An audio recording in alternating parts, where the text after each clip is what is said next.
నమస్తే. ఈరోజు మన స్టూడియోలో ప్రముఖ ఆధ్యాత్మికవేత్త ఆస్ట్రోన్యూమరాలజిస్ట్ శ్రీమతి జయప్రద గారు ఉన్నారు. మేడంతో మాట్లాడదాం. మేడం నమస్తే. మేడం నమస్తే అమ్మా. శ్రీమాత్రే నమః. మార్చి నెల 2025 సింహరాశి వారి పరిస్థితి ఎలా ఉండబోతుంది, ఎలాంటి రెమెడీస్ చేసుకుంటే మంచి ఫలితాలు ఉంటాయి అంటారు? తప్పకుండా సింహరాశి వాళ్ళకి బాగుంది అని చెప్పుకోవచ్చు. ఎందుకంటే పర్వాలేదు, వాళ్ళకి అన్నీ అలాగే వెళ్తాయి. గత మాసానికి ఈ మాసానికి పెద్దగా వీళ్ళకి ఏం మార్పు అనేది ఏం లేదు.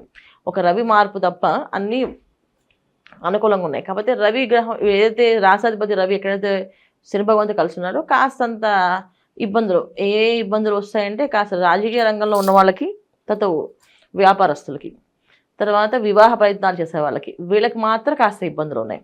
ఎటువంటి ఇబ్బందులు ఉన్నాయంటే మనుషులతో మాట్లాడేటప్పుడు తెలియకుండానే కాస్త వీళ్ళే కొంచెం అహంకారం వీళ్ళు చూపించవచ్చు, లేదా వాళ్ళ అహంకారం చూపించవచ్చు. ఇక్కడ వీళ్ళదైనా రావచ్చు, వాళ్ళకైనా రావచ్చు. ఎవరికో వాళ్ళకి కోపం రావడం అయితే మేము గొప్ప అని చెప్పి కొంచెం గొప్పలు చెప్పుకోవడం, గొప్పగా మాట్లాడడము, ఇంత బిల్డప్ ఇస్తున్నారు వీళ్ళు, అది దీంతో మనం ముందుకు వెళ్ళగలమా అని చెప్పి వీళ్ళు భయపడడం, లేకపోతే వీళ్ళే ఒక విధంగా బిల్డప్ ఇవ్వడం, ఇలాంటి విషయాల్లో కాస్తంత మనస్పర్ధలు వచ్చే అవకాశం కనిపిస్తుంది. అది ఎలాంటి విషయాలు అని అంటే, ఇంకా వ్యాపారంలో చేసే వాళ్ళకి నా వ్యాపారం గొప్ప అనుకోవచ్చు, లేకపోతే వచ్చేవాడు నేను నీకు అన్ని ఇప్పించేస్తాను, లోన్లు ఇప్పిస్తాను, అది ఇప్పిస్తాను, ఎక్స్పెండ్ చేపిస్తాను అని చెప్పచ్చు. దానివల్ల మీరు ఇబ్బంది పడే అవకాశం కూడా కనిపిస్తుంది. సో ఇలాంటి మానసిక సంఘర్షణలు కాస్తంత ఇబ్బందిగా కనిపిస్తున్నాయి తప్ప మిగతా అన్ని విషయాల్లో బాగానే ఉంది. అయితే విద్యార్థులు మాత్రం కొంచెం కష్టపడి చదివితే బ్రహ్మాండమైన రిజల్ట్ పాస్ అయ్యే అవకాశం చక్కగా. చాలా విదేశీ ప్రయాణాల్లో ఉన్నవాళ్ళు, విదేశాల రంగంలో ఉండేవాళ్ళు, విదేశాల్లో ఉన్ని ఉద్యోగాలు ప్రయత్నం చేసే వాళ్ళకు కూడా అవకాశం బాగుంది. అయితే ఏంటంటే ఇక్కడ ఎంత బాగున్నప్పటికీ కూడా వీళ్ళకి ఎప్పుడైతే రాసాధిపతి శని భగవంతుడు కలిసి ఉన్నాడో కాస్తంత ఇబ్బందులు అనేది కొంచెం ఉంటుంది.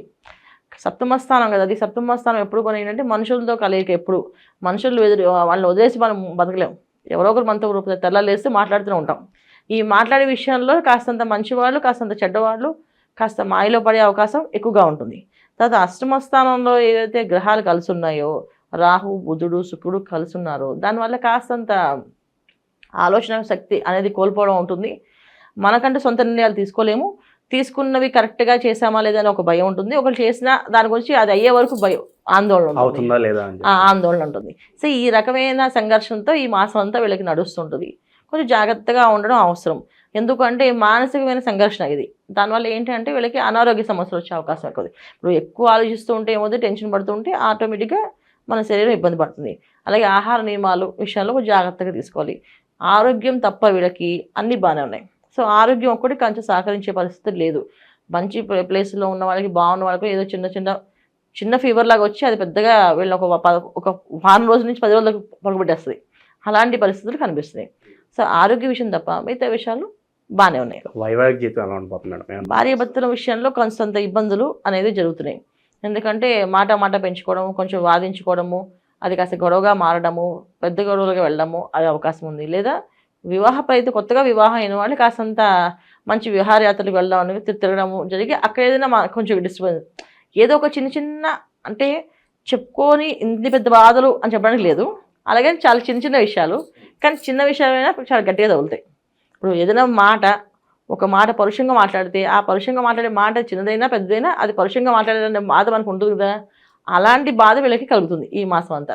ఆ పరుషంగా మాట్లాడే అవకాశాలు ఎందుకు వస్తాయంటే రవి శనులు కలిసి ఉండడం వల్ల ఎక్కువగా వస్తాయి.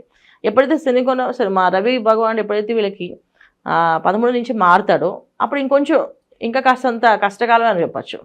ఇప్పుడు సప్తమ స్థానం, తర్వాత అష్టమ స్థానం రెండు కూడా కాస్తంత ఇబ్బంది పెట్టే అవకాశం ఉంది.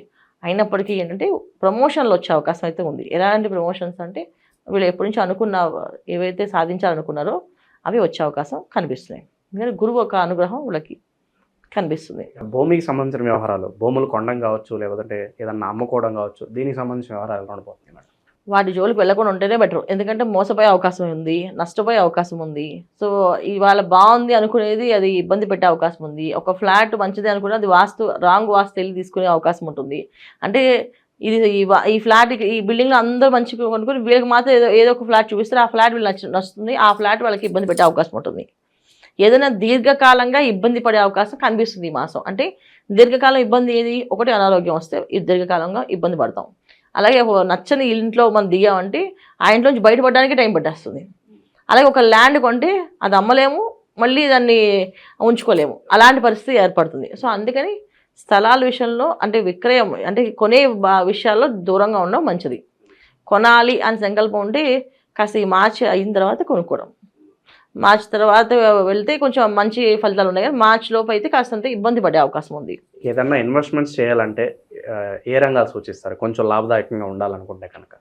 కెమికల్స్, మెడికల్స్ ఇలాంటి బిజినెస్లు చేసుకోవాలి. ఎందుకంటే వీళ్ళకి లాభస్థానంలో కుజుడు. లాభస్థానంలో కుజుడు ఉండడం వల్ల ఏంటంటే మెడికల్స్లో కానీ, కెమికల్స్ కానీ, తర్వాత ఐరన్ సంబంధించిన బిజినెస్లు కానీ ఇవన్నీ కూడా బ్రహ్మాండంగా బాగుంటాయి. ఇంకొకటి ఏంటంటే మీడియాలో ఉండే వాళ్ళకి చాలా బాగుంటుంది.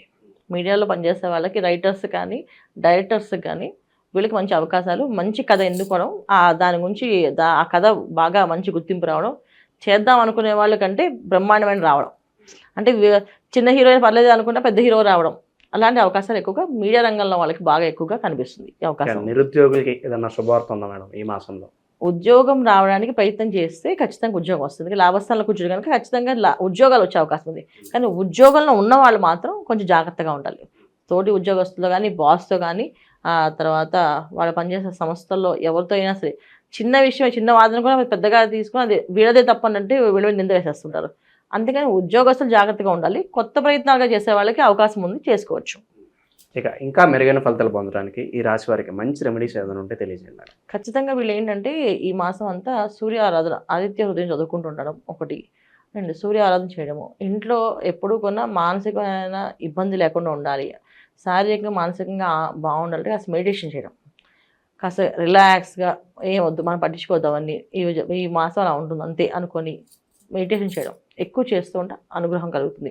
ఎందుకంటే ఆ మెడిటేషన్ వల్ల వాళ్ళకి కొంచెం క్లారిటీ వస్తుంది. లేకపోతే ఎటు చూసినా ఏదో ఒక మిస్టేక్స్ కనిపిస్తూనే ఉంటాయి. అది వీళ్ళకేమో ఆ మిస్టేక్స్ లేకుండా లైఫ్ కావాలనుకుంటే అది ఈ మాసం అంత జరిగే అవకాశం లేదు. ఏదో ఒక మిస్టేక్స్ ఉంటూనే ఉంటుంది, ఎవరో ఒకరు తప్పు ఉంటూనే ఉంటుంది. ఆ తప్పు కోసం మనం వాదిస్తూ ఉంటాం.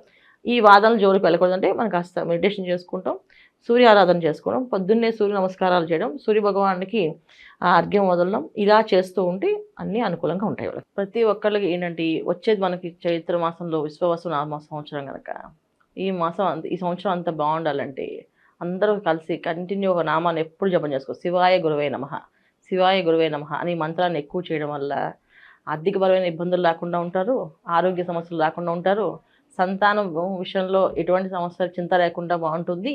అలాగే వివాహ ప్రయత్నాలు చేసే వాళ్ళకు కూడా వివాహం అయ్యే అవకాశం ఉండి మంచి ఇంటికి వెళ్ళే అవకాశం ఉంటుంది. ఎందుకు అంటే శివాయ గురువై నమః అనేది ఎక్కువ చదవడం వల్ల అంటే విశ్వవసునామ సంవత్సరంలో వచ్చే ఏదైతే ఉందో మనకి రవి గ్రహం ఒక అనుగ్రహం అంటే రవి భగవానుడు ఒక అనుగ్రహం కోసం చేసేది ఇది. రవి భగవానుడు ఖచ్చితంగా మనుషులకి మంచి ఆలోచనలు, మంచి బుద్ధిని ఇస్తాడు.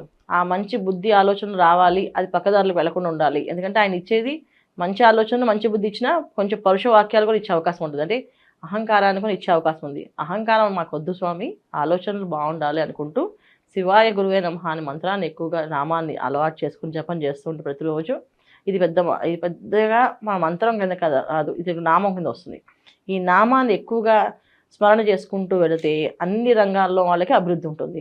సో మాకు జాతకం తెలిసినా తెలియకపోయినా, రాశి లక్షణాలు తెలిసినా తెలియకపోయినా ఈ మంత్రం చేసుకుంటే ఏ పని అనుకుంటే ఆ పని జరుగుతుంది. అది మీరు చేసుకుంటూ వెళితే మాది ఈ రాసో కాదో అనుమానం పడట్లేదు, హాయిగా ఈ మంత్రం చేస్తే మాత్రం మీ సమస్య తీరిపోతుంది. సో చాలా మందికి ఏంటంటే మాది కుంభరాశ, మీనరాశ, మేషరాశ, ఏ రాశి అది మా అమ్మ వాళ్ళు చెప్పిన ప్రేగలు ఇది పంతులు గారు చెప్పింది ఈ రాశి అనుకుంటారు. అసలు ఏ రాశి అనేది కాదు. మనకి ఏదైనా సమస్య ఉంది అంటే ఒక నామాన్ని పట్టుకోండి. ఎందుకంటే జాతకం అనేది మన date of birth, time of birth కరెక్ట్గా ఉంటే వస్తుంది. అవి లేకపోయినప్పుడు ఒక నామాన్ని అని ఒక నచ్చిన దేవుణ్ణి కానీ పట్టుకొని ఆ నామాన్ని ఎక్కువగా ఆలాపన చేస్తూ జపం చేస్తూ ఉంటే మనం అనుకునే పనులు అవుతాయి. కాకపోతే ఏంటంటే ఏ నామానైనా 41 రోజులు చేయాలి. 41 రోజులు కంటిన్యూగా 108 చొప్పున, 108 తక్కువ కాకుండా 1000 వరకు చేస్తే అదృష్టం కలిసి వస్తుంది. అంటే 108 రోజుకు చేసిన కుదిరినప్పుడు 200, 300, 500 అలా పెంచుకుంటూ 1000 దాకా చేసుకుంటే ప్రతినిత్యం 1000 చేశారనుకోండి ఆ నామాన్ని 41 డేస్ కల్లా మీకు అన్ని పనులు సవ్యంగా అవుతాయి. ఖచ్చితంగా బ్రహ్మాండంగా అయిపోతాయి. ఇవి చేయాలి. కాకపోతే భక్తి, శ్రద్ధ చాలా ముఖ్యం. నమ్మకం అన్నిటికంటే ముఖ్యంగా. ఇది చేస్తే వస్తుందా రాదా అని ఆలోచిస్తూ చేస్తే రాదు. ఖచ్చితంగా వస్తుందని చెప్పి కళ్ళు మూసుకుని చేస్తే వస్తుంది.